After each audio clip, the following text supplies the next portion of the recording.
It is so good to see you today. I know we've been doing shows every week and we've been churning out NFL content, but We've been just busy. today, it feels extra special to see you. You are in New York. I'm in LA.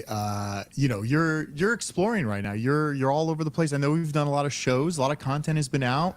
Hopefully, people are winning some money. I just recently went to Vegas, lost money, but entered the Survivor pool, which we can talk about later in the show. But my Vegas trip, not great. So not Mike, a good let's time. talk about our trips. I was in Paris, France for the Olympics. You were in Yes, Vegas for a super contest. Both 12 hours. equally important things, Very. both equally important trips. Tell Yes. us about Vegas because you're setting the vibe is not good. Drove in, entered the contest. You know, we got the hats. You were there last year. We were all sporting the Sports Hangover Yeah, t-shirts. The guy remembered us from last year. He's like, nice. "Oh yeah, the Sports Hangover." We entered the contest. Everything was good. Thought we were gonna get our comped room. They're like, "Well, you had to book it ahead of time, and then we would have discounted you."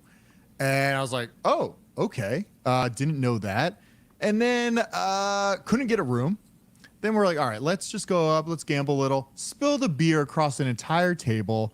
I wasn't even drunk. Literally 11 o'clock in the This was morning. daytime. This was before the sun goes down. We entered the contest at 11. At 11:30, we were sitting at a table like, what do we do? We need to get a room. We got our beer because we got comp drinks.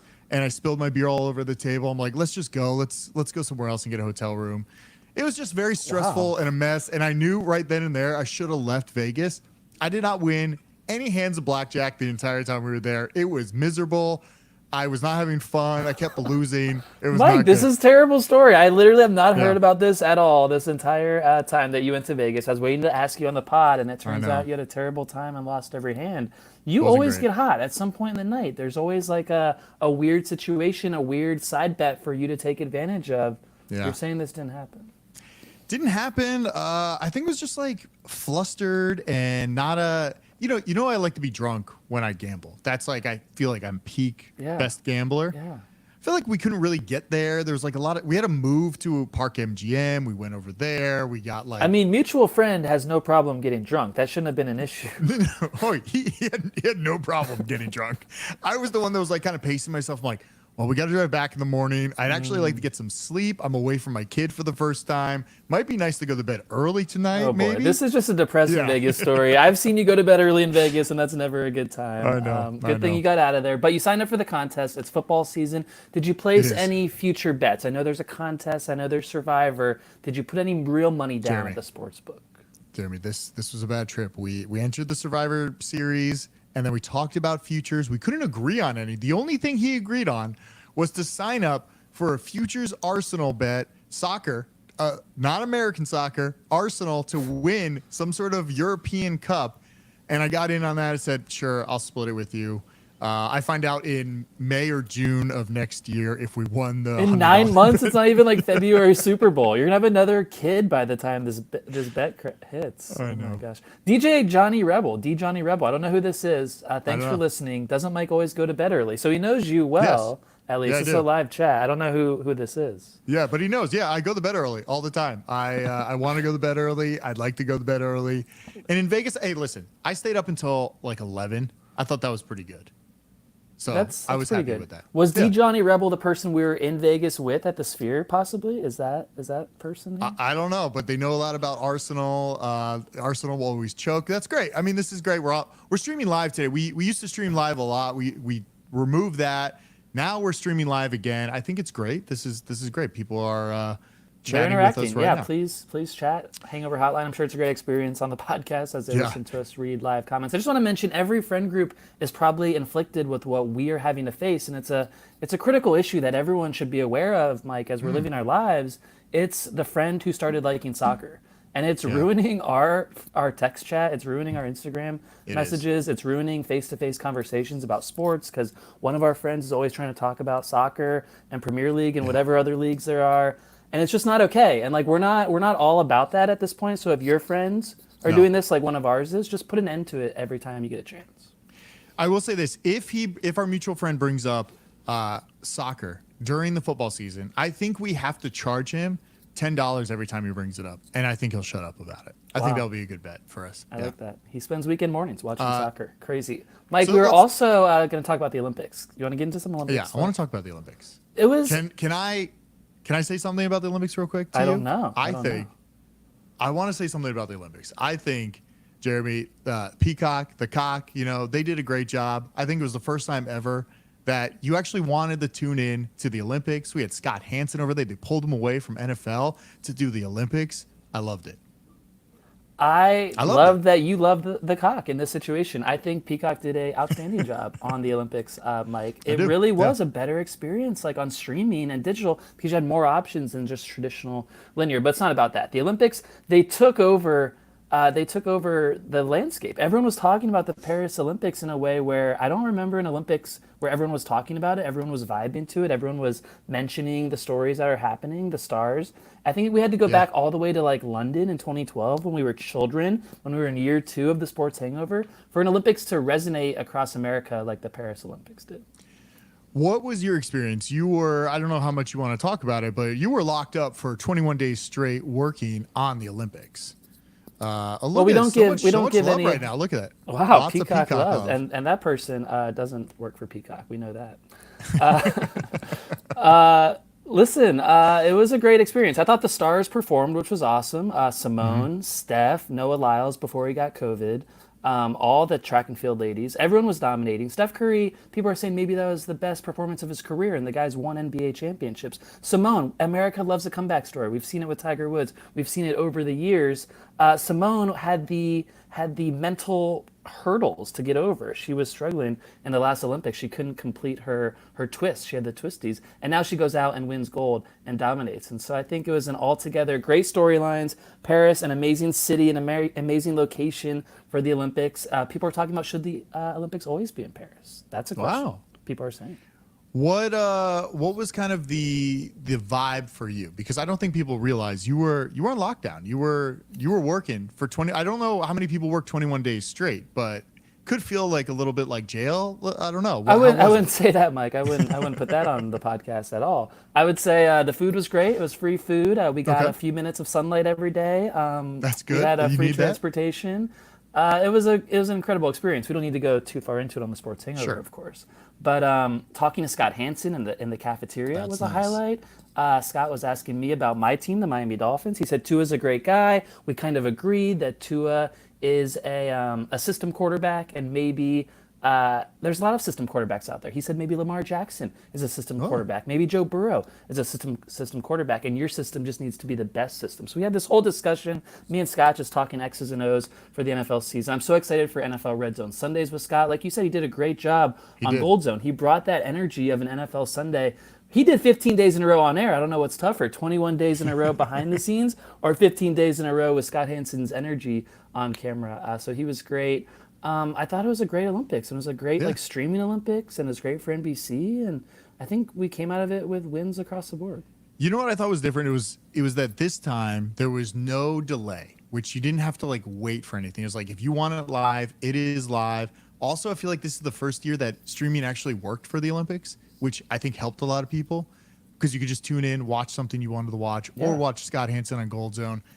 I loved it. So I think it was a great experience, and good job to the Cock. Good job. Not Good a job. promo for Peacock, but I think they did a great job. That's for you saying that means a lot because you don't always say that about streaming Yeah, it's true. or Peacock. What did you think about Team USA men's basketball barely beating Nikola Jokic and then barely beating France, who only had Wemby? They only had like one or two NBA guys on it. Obviously, the French crowd was hyping that team up. They kept them in it. It took Steph going like crazy from 3-point line to even win the gold medal, which was kind of surprising, I thought. Do you think it says a lot about where American sports are going? How like the college funnel, I guess, might not be working for the NBA as much because we're not getting as much talent. Now, listen, all the guys that were there were great, but I'm saying in 4 years from now, what does that team look like? Can we still dominate? And why is it always expected that Team USA has to win or we lost?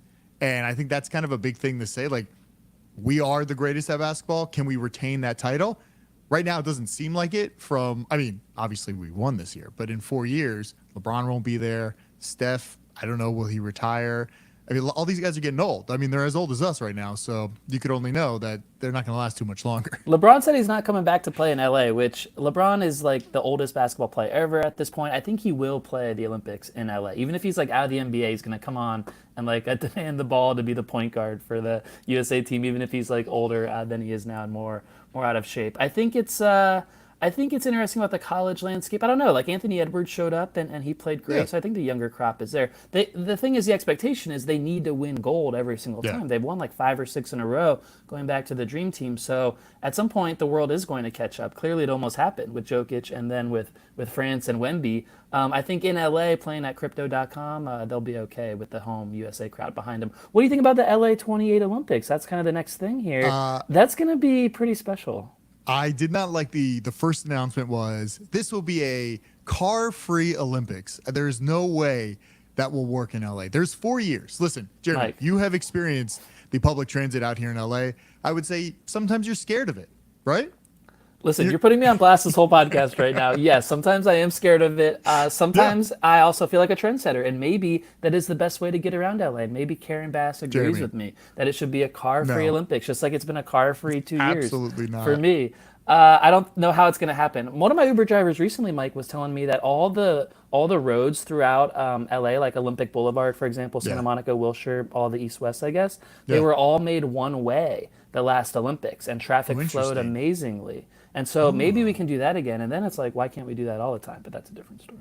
That'd probably make a mess of it. I feel like those are pretty far apart, like Olympic and Wilshire and Santa Monica. It's like you're blocks apart. Then all the streets are like this way. But think about how smooth it goes. If it's like 6 or 8 lanes, everyone's going the same direction. You're never like waiting for stoplights. It makes a lot of sense. So I don't like the no car thing. I think it's going to be a mess. Okay, what about the Olympic thing? That's a bigger deal than the no car The thing. Olympic thing I think is going to be fun. I don't know. They have to build a lot of infrastructure. It seems like they're still trying to build a lot of stuff. They got to get LAX all built out, the people movers. I think it's going to be fun, but I'm kind of worried. Does a lot of traffic come in? Should we leave town for 2 months? What does all that look like? I don't really know. I've never experienced a Olympics in the city I've been in. I've only experienced the Super Bowl, and that's like hectic in its own way. And that's Tampa. one day. This is like 19 days of competition, including the massive opening ceremony. It's going to be all across LA. It's like from Long Beach to Santa Monica to downtown to Dodger Stadium. It'll probably be in your backyard. Also, I think it's going to be amazing. Mike, I haven't told you this yet, but I am going to be an Olympic super fan for the LA Olympics. Whoa. I am turning 40 years old the week of the Olympics. During the LA Olympics, I'm going to have a birthday bash. People are going to come and visit. We're going to come in waves. I'm going to go to an event a day, maybe 7 to 10 different events. I want to see gymnastics. I want to see track and field. I want to see some crazy stuff like ping pong. Handball came up in the comments. That sounds cool. Maybe some rugby, all the shit we never get to see, Mike. I'm going to be this Olympic superfan in LA in 4 years. Can I just say one thing? How funny would it be if you were sent back to Connecticut for the Olympics? That came up actually, and I told them that won't be a good idea, and we'll see what happens. Yeah. But 4 years is a long time away. 4 years is a long time. I'm excited about it. I'm a little nervous, but I am excited to see what happens. Mike, if you want to leave town, if you don't want to be a part of it, rent out your house for a few months, and you'll make bank. We'll see. I don't know how many people want to live over here on the east side. We're kind of far away from a lot of the events. A comment by Johnny Rebel, by the way. Swimming in SoFi will be awesome. It will be the biggest venue ever for Olympic swimming in an NFL stadium. There you go. Look at that. Pop it up right there. Yeah, this you're is producing great. it all, We haven't too. live streamed on this platform before. It's great. I know. A lot of people, by the way, are listening because they want to hear us critique last night's fantasy football draft. There was an auction draft last night. We're going to get to that. We've been doing a lot of NFL content. We know we have all kinds of new listeners today because of course, we told them to listen after we're going to break down the draft last night. We were up till midnight Eastern time drafting. That's a whole nother saga that we will not break down on this show. There was a breakdown within the league, I would say, and a lot of stuff going on, but we got the draft done. Also, you're back in the league. Listeners will understand this is a contentious league in the first place because Mike did not quite perform the punishment when he got last place for being a terrible fantasy football owner. He left the league. He is now back in the league. I think most people have welcomed you with open arms. I'm not saying it's 100% success rate, but most people are happy to have you back. And we had the draft last night. So I think we're going to look at some rosters in a moment here. But any opening thoughts on your welcome back to this fantasy football league that you were kicked out of? Listen, my biggest critique is that we do it on an Excel sheet, which happy that there are people that are very smart to know how to function Excel that well. I think it went well, really, really, really well. I don't like the Excel. I like the app a lot better. There was a lot of internal fantasy drama, I think, leading up to it. We don't have to get too deep into that, but there was a lot of drama. And I just, I see you reading comments there, Jeremy. I just see one of our league members, boys, love the fantasy football drama, and that's just one of them. We appreciate the live comments. Do you want me to go through who that for these guys? Because last night I kept saying, who are these guys? And people would giggle at me like I'm an idiot. There were a lot of people that I do not know and I don't need to know because these guys might never see the field. And I was like, I don't understand. It was like round 16 or something. And people are like, let me have this guy. And I wanted to name some of the guys to see if you actually know where they play and what position they play. Because I had to look them all up this morning. I see what you're doing. You're turning the tables on me. We did a show a few weeks ago where I said, where does this person play? And you didn't know where people like Derrick Henry played. And that's okay. Nope. It was in the middle of the summer. But now, as we're getting into August 19th and draft season, we should know where people play. But I don't know that I'm going to know many of these answers. All right, so here's who they are for these guys. I mentioned this multiple times last night. Where does Tyrone Tracy Jr. play? He is in the USFL, the Memphis Bandits. Absolutely not. Give me a position he plays. Well, it's fantasy, so there's only a few. He sounds like a receiver. He is a running back, third string running back on the New York Giants. Wait, why was a third string running back on the Giants drafted? This is a team that will not run the ball because they'll be losing every fourth quarter. This is a team that lost Saquon Barkley and probably won't have a good offense anyway. Why was the third string running back from that team drafted at all? Jeremy, you're going to see a lot of things linking up here. A lot of bad teams. Oh, I'm going to roast a few teams. During this podcast, I will roast a few of these teams. I love it. Yeah. Okay, give me who is, I think you might know this one, Xavier Leggett. I don't even know if I'm pronouncing it correctly. Do you know where this guy plays and what position? I know he's a wide receiver from South Carolina. I know that. I did not know what team he was on until I looked it up last night after he was drafted. But he was a second-round pick, Mike, so we should know second-round receivers because rookie receivers, one of the things we talked about last night is they pop off in auction drafts, especially in a keeper league. Sure. Rookie receivers do well. Xavier Leggett is one of them. He's on the Panthers, right? He is on the Panthers. I will say a lot of our fantasy crew members, they draft like we're in a dynasty league that we're going to hold on to these guys for 4 years. Like, you might never see this guy play. This guy might never even touch the field. He might never play. No, this guy was a second-round pick. He will touch the field. Phil, it wasn't a bad pick. Phil is in the comments. Phil picked Xavier Leggett. It wasn't a bad pick. Mike just doesn't know who Xavier Leggett is. Okay, all right. Wait, he might be a bad pick because Bryce Young's throwing him passes, though. So maybe it is a bad pick. Bad team, bad receiver, bad running back. You can't take guys. You got to take guys that are a shot on a good team because they'll get the ball potentially. But better than the Giants' third-string running back. All right, who is Jalen Polk? Who is he? Where does he play? That man caught a lot of touchdowns from Michael Penix Jr. in college at Washington. And so I am aware that he's a wide receiver. That's good.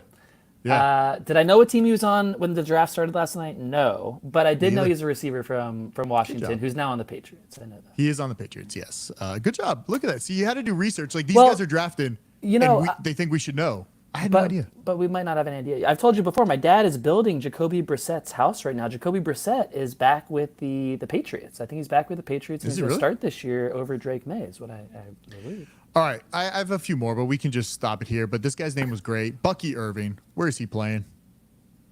That's not Bucky. That person was not drafted last night. Bucky Irving was drafted. He is a third string, maybe fourth string running back on the Bucs. Bucky Irving. Why are we going so low on depth charts? This is only a 14-player per team thing here. Jeremy, this is what I was saying. I was like, don't you guys want people that actually play the game? But everybody's looking for value. That's why everybody loses the league. You got to play to win this year, not next year. Wow. That's my suggestion, by the way. Mike, you could have gone so much more. I'm looking at the names right now. Braylon Allen? Who the hell is that? I didn't want to go too deep, okay? I just wanted to go just a few that seemed pretty obscure. When Malachi Corley was drafted last night, I thought this is not a real person. This is a joke. This is a practical joke on the league, but it was a real person. And the problem is we're also doing it on an Excel spreadsheet. So you're like You guys are fucking with me. Like, this is not a real guy that I'm actually gonna have to bid on. Another reason to use the app. That's a different story. Bucky Jeremy, Irving, you got. Take it over. I want to see what you think of the teams. I want you to roast the bottom three and maybe give a crown to the best draft of the night. Ooh. K Vidal apparently is a person that was drafted last night. No, I don't know the first. I don't know what the K is for in K Vidal. I have no idea who he is. Okay, let's roast a few teams. People are not looking at the draft board. This might be bad radio, but we're gonna do it. Mike, we have a person in our league who only took rookies last night, and his name is Brian. He's probably not listening right now. Good. So we're gonna roast him. Brian, there's a limit to the keeper league. You can't keep the entire roster of 14 players. It's just not possible. And he kind of acted like it was in his draft process. Because not only is his team super young to begin with, people like Jahmyr Gibbs and Jamison Wilson and Rashee Rice, who's probably going to jail, those are his existing team, Mike. But then he drafted all rookies below it, and then he left the draft with $15 also available. So my worst drafter by far is a guy named Brian. He drafted people like Jalen Polk, Caleb Williams, Jaden Daniels, Ladd McConkey, Troy Benson. Trey Benson, who the hell is that? He went for $11. That person went for $11. I will say Brian was the first out of the draft at night. He left around 8 o'clock, I think. But he was on good for him. On Arizona time. So wait. So it was like 9 o'clock his time. Yeah, it wasn't even all right, I like that. That's a good take. I like that. Yes, you don't want to draft all rookies, but if you just want to get out of the draft, that's what you do, and you could have some value next year. So I'm predicting you think he might lose the league this year. Yes, I'm predicting that. And he's lost it before, so it's not a big surprise. No. Another team that looks terrible. I don't know if this person is listening. I'm a big fan of this person. Not a fan of his draft, and it's Adam Engel. And that was a bad draft night. Okay. I think the East Coast late night draft really got to some people, especially this person. Late at night, probably coming off some kind of buzz, some kind of he was coming off a combination. Bender for sure. And it just got late, and people get tired, but he had to keep drafting. So he added people, just not a lot of value, and some randoms, like Tyrone Tracy. Could have been on your list. Never heard of him. He drafted J.J. McCarthy, who actually is not worth owning if he was healthy, and he's not healthy. So I don't even know. He's what not to playing say. for the entire year, and who knows how he's going to be when he comes back. But yeah. This person, Engel, he paid $21 for Stephon Diggs. Stephon Diggs made Buffalo get rid of him. Houston has a very crowded receiver room. There's talented receivers there with Nico Collins and Tank Dell, two guys I like. I don't know how the Steph Diggs thing goes in Houston. And our draft is hard too because you also have some money to keep players. So our draft becomes very, very deep very quickly. Like I think the top running back last week or yesterday was what was it? It was probably, I don't know, Saquon was the top running back. He was like the top guy. I think available. Kyron Williams went for $52 was the top one. Okay. Well, there you go. What do you think about Kyron Williams? I don't know. I don't know if I believe in the Rams, but I think they'll be pretty good. What do you mean? You added a Rams receiver with your first selection last night in the auction draft. He was the only top available wide receiver I think was available, right? He was one of the top was two. Also available. I liked Cooper. I thought there was a little more value in Cooper, and I think there was because we got him for a lot less than Puka. Didn't Puka go? You for did. A lot I got more than Puka. I got Puka for 46. That's why I bring it up. You got Cooper Kupp for 33, right? 33. Yeah. So what's a better value? People in the chat, let us know. 46 for Puka, who was a PPR machine last year, or 31-year-old Cooper Kupp, who we know how these guys go after 30. We'll see how it does this year. I mean, listen.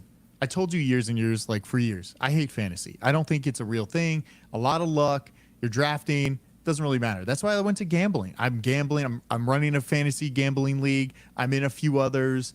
Gambling is the way to go. So I don't know about this. I almost feel like we should do weekly fantasy, and you should be able to pick your lineup with a budget every single week and see if you can beat somebody in that league. You want to take the draft completely out of it? Yeah, I'm not a big fan of the draft. We sat around. We could, and there's like 12 people trying to talk in a Google Hang. Like that doesn't work. One person's it's supposed talking. to be in person on a weekend. It's all different. I know. It all got messed up. One of our listeners right now, Josh, is definitely listening. Can Josh? Can you tell us who Braylon Allen is? Because you drafted this person, and we don't know who he is. So if you're able to defend that, we'd love to have it. That was one that stood out for sure. As far as other teams to roast, I attacked the two. I would say. I would say you can Thomas. read the comment here. If Kupp can stay healthy, if Kupp can stay healthy, he can. Puka's production. Okay, yeah, That's true. actually factually correct. Yeah. staying healthy is a big part of that. So we'll see if he can. He hasn't Yes. lately. Also, Matthew Stafford, can he stay healthy? He's got the hamstring issue. He's fighting with McVay. We'll see. There's another person in our league. I don't know if he's listening. Thomas, another big fan of this guy. Thomas, I think it was better when you weren't attending the draft for your own self because you came to the draft, and I feel like last year's proxy, Andrew, another one of our friends who doesn't have the best football mind, let's just say it. Andrew had a great draft for Thomas last year, and Thomas drafted for Thomas this year. Might want to make sure you're back at Burning Man next year so you're not at the draft and things might go better. I do like that. Hopefully he listens to this, but we moved the draft for Thomas, and Thomas showed up late, flustered, and could not make his initial pick because he was so flustered because he had issues with his Burning Man he was setup. buying a tent, and so we thought he was bidding on players. He was involved in some tense negotiations on Facebook Marketplace during the draft, and so we didn't quite know what was going on there. A few more comments have come in. Wisconsin running back. What can I say about Braylon Allen? So he's a Big Ten running back. Dude is a unit. Dude is a unit. Okay, wow. Josh likes the body type on this guy. Good to hear. So that's a defense for Braylon Allen if you're in a draft this weekend. All right, good. Well, a lot of I would love to see, how about this? All these guys that were selected that I named here, I'm going to keep track of this season. I guarantee they do not produce more than they're all like wide receiver 3s or 4s and running back 3s and 4s. Yeah. They never even get into an RB2 situation. I don't think any of these guys. Some pop, and the young guys do have more value, Mike, because of the keeper situation, because of the dynasty of it all. But I think we're moving that money down. People don't care about this, but we're moving the keeper value down next year. Yeah. We might be resetting teams at some point here coming up. I hope we don't do that. So all these people with like these young receivers we've never heard of, you might lose them all instantly. You want to talk about Survivor? I'm going to be trying to recap that every single week. The Survivor pool is dicey. We were going into it. We thought we had to pay our proxy because you need a proxy out in Vegas. We thought we were going to pay him $300 to be our proxy. It was $100. He's like, yeah, a lot of people just crap out the first week, so we charge less because most people don't last all the way until the end of the season. This is a big deal because if we can last until week 10, week 11, we can sell a portion of our pick for quite a bit of money if we can last to week 10. Maybe next week we can go over some of our initial selections, but it is really hard to pick a winner every single week and map it out to make sure you last all the way until week 18.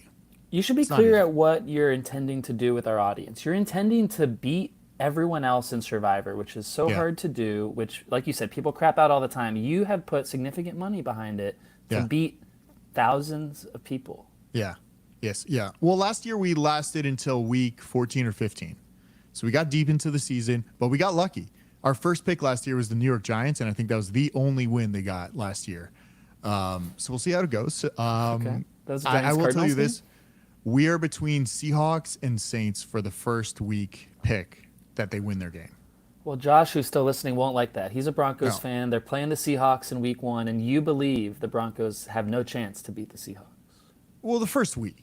Listen, you're a rookie going into Seahawks Stadium. You got the Bo Nix thing right. Maybe it was like more of a Broncos take. I don't know exactly what your take was on all those shitty quarterbacks, but Bo Nix looks good. Like he emerged from the shitty quarterback situation to be decent apparently, and so he might pull an upset week. I do have money on the 5.5 wins for the Denver Broncos. I'm all in until they hit 6 wins. So why are you betting? Like, how does that work when you believe in them to win 6 games, but definitely not the first game? Like, how do you know?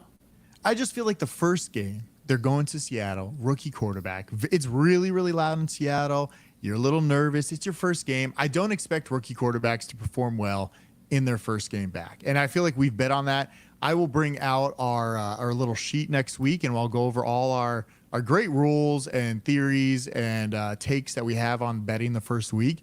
It's worked out well for us in the past. We might have to make some modifications. We got some new coaches in, but it's fun. The first week is fun. I feel like the first week you can make money if you do enough research on a lot of these teams. Because you expect a lot of people to be out after week 1. Well, I feel like you can fade new coaches plus rookie quarterbacks. So we'll see what happens. I mean, I don't really know. I know we have a list of like new quarterback plus new coach because I think those combos are really tough too. But yeah, I'm excited. What was the second team you mentioned there with Seattle? The Saints. They are playing the Panthers. The Panthers. That's yes. Right. That's right. The first week. I memorized the week 1 schedule because I'm so excited. Good. It's coming up soon. So it really is. I'm excited. We're fading Bryce Young in the second year, just like the first year. Yeah, I have no hope for Bryce at all. That team's gonna be terrible. That's Who's true. the backup there? Is Andy? Is Andy Dalton? With the red rifle. Is he there? Hey, your son's a red rifle. He is. He is a redhead. He's a red rifle. Can I tell you? I'm not a true redhead. I got a little red in my beard. Having a redhead attracts more redheads than you've ever seen before. We are walking around with him, and redheads will come up to us and be like, "Oh my God, he's a redhead," and start talking to us and like introduce themselves to us because they are a redhead. It's like a group you never knew that existed, but they're all united together. All redheads are together. It's a secret society, but It it really sounds is. like they come talk to your son, but not necessarily you, because you're not like part of the society. Do Yeah, they yeah, start we're not like really part bringing of it. him into it, but not Yeah. you guys? But we birthed the redhead, so I feel like we're semi part of it, but we're not actually allowed in. So yeah. You did. That's fun. So you have a red rifle there. A few other NFL storylines going on. Yeah. We mentioned the Vikings, J.J. McCarthy. He's out for the year. No problem. I told you a few weeks ago, Sam Darnold is going to sling it. I think he might win the division. He might be comeback player of the year. He might go to the Pro Bowl. He's got all these weapons. Aaron Jones, Justin Jefferson, Jordan Addison. Scary injury. He's okay. Hawkinson's coming back midseason. Don't sleep on Hawk. I like the Vikings a lot this year. Did you see the rumors that they might potentially trade for Derek Carr to get up there and play for them for the season instead of Sam Darnold? I didn't see 'Cause- that. Who would want Derek Carr? Well, because Saints like the Rattler or whoever's there. I did see they like the Rattler. They like the Rattler a lot. Yeah. I don't know what's going on in that over there, but I feel like that would be a terrible move, especially for Derek Carr because he knows his job will be done. Honestly, after Mike, JJ comes you're back. right. I was clocking Saints games last year because I'm a Chris Olave fantasy owner, and Derek Carr sucked. He sucked Yeah, the whole yeah. year. Was a little better at the end of the year, but they were already out of it. I don't think it mattered that much. The idea that Derek Carr would be an upgrade over Sam Darnold is bullshit. Plus, he's very expensive, and so I really hope the Vikings don't do that, and maybe the Saints will just cut Carr because no one wants him. I feel like this year the Vikings just need the tank, so maybe getting Carr would be really good because they could get the first overall pick because everybody on that team has gotten injured. I don't know if they're playing on turf or practicing on turf, but true. something's going on over there. So Maybe get it out of the way early, and then they're okay for the season. yeah, well, we'll see. They should just tank. Go for that number one. We'll see about that. What was the other story? Brandon Aiyuk. That's a crazy one. Last week we were told he's being traded to the Niners, traded to the Patriots, declines traded, wants a new contract, might not get the new contract. People are drafting him last night. Nick and Lex paying a lot of money for him. They don't know who's going to be throwing it to him. That scares me. I don't know the latest, but it's a weird situation. I thought they restructured his contract or got him a new contract over in San Francisco. I thought he was going to play in San Francisco. I don't think he's actually going to be going out to Pittsburgh. I don't know if that would be great for him, but we'll see. I didn't want to draft him at all. I felt like that's unknown. If you're going to hold out and not play or want to be traded, like there's already so many guys to feed over there. Like, good luck paying for a $40 player that's actually going to get some production. It's 'Cause I don't a think- big deal. Yeah. I think you're right. Another note on fantasy football drafts. I know we're wrapping up here in a minute, Mike. Yeah. The idea of rookie receivers, make sure you get some because they're taking over the league right now. I wanted Xavier Worthy really bad last night. You may have ended up with him. I did. We got him. We didn't have much money, so we had to go after like two players that we wanted, and then sat there for 4 hours. There was something I noticed where you and Greg were taking players that I was bidding on. I don't know. We were just, I'm not the brains here. I'm just the bronze. I'm just making sure I click the button and make sure we got the bids in. What is something that I realized that no one else did. But speaking of that, the rookie receivers, you got to get a piece. So if you're entering your draft, most people didn't draft several weeks before the season like us. They still have their draft to come. Just a few I really like now that I can share with all of our league who already drafted. Xavier Worthy, Keon Coleman, not Xavier Legette, definitely not him. No, Brian not that Thomas guy. Jr. on the Jags, Roma Dunze on the Bears, maybe some Ricky Pearsall on the Niners. Shanahan should make him an asset. Jeremy, a lot of these guys though are such like hot names that they aren't even like guys that it's like obviously you want a piece of one or two of these guys, but the guys that our league was drafting last night were like so obscure. You're right. I don't think they'll ever play, and these guys are like actually going to play and make an impact on their team. I'm talking That's what about we're guys going who for. are decent first and second round picks, that type of thing. Yeah. Okay, good. Just wanted to clarify. We do one of our guy Edgar wants a shout out. He wants another. Who else drafted well last night? He wants to know some better drafts. Let's pull no punches, Edgar. We'll go straight to you and take a Oh look. wow, he's gonna research Edgar right now. You had Okay. some great keepers. So anytime you start with talent like Debo Great. Samuel, Isaiah Pacheco, Jalen Waddle, even Thick Rich, who's one of your favorites, that's a good start. So good job on the starting line. What did he do last night? Yeah, what did he do? He actually had a good draft. Roma Dunze, just listed him. added to the receiver lineup. Ramondre Stevenson. You didn't like that pick, Mike. What did you say about the Patriots offense? They're going to be terrible. Why would you? They're going to be the worst team in the league. Why would you take anybody from the Patriots? There's something you said that's incorrect. You can take a player from the Patriots, but take Jalen Polk, the receiver, because they're going to be losing by 21 points every fourth quarter. Ramondre Stevenson comes off the field in a lot of passing situations. This man might not play the fourth quarter, but he might be traded to a good team. So, Edgar, I'm going to say you're right there in the middle. Didn't have the worst draft. We'll leave it at that. Jeremy, I mean, maybe this should be a thing. Maybe people should submit their drafts to you, and you could critique their draft and see how they'll do. Maybe predict where their team will end up. Will they be a 7-3 team, or where will they be? I think that'll be great for you. I think that's a like roast my draft type of thing. I like that. Yeah, roast your draft. That'll be good. I hate to say it, but Banks had a really nice draft. He had a talent like DJ Moore, T. Higgins. He overpaid for Nick Chubb, but J.K. Dobbins is a guy I know you like. He got Austin Eckler for $6. I like what Banks did if we're giving out shoutouts. All right, good. Banks and Edgar, all good. I mean, everybody had a nice starting roster, which was helpful for sure. Yeah, but then you had 5 or 6 $1 players at the end. You ran out of money. Yeah, we ran out of money. I don't even know who we drafted. I went to bed. You went to bed. I left. All right, check out thesportsangover.com. We have some new swag up there. I should post a picture of me and mutual friend. We have our new T-shirts on in Vegas. It was a great time. So go buy those T-shirts. We have our tank tops out there. It's still summertime. Still hot outside. You can go buy them. And then we'll be streaming. We'll be streaming live. So we're gonna stream every platform. Right now it's just YouTube, but all our videos there. So go subscribe on YouTube. A lot of great content. Subscribe, share it to a friend, tell everybody about it. All right, see you.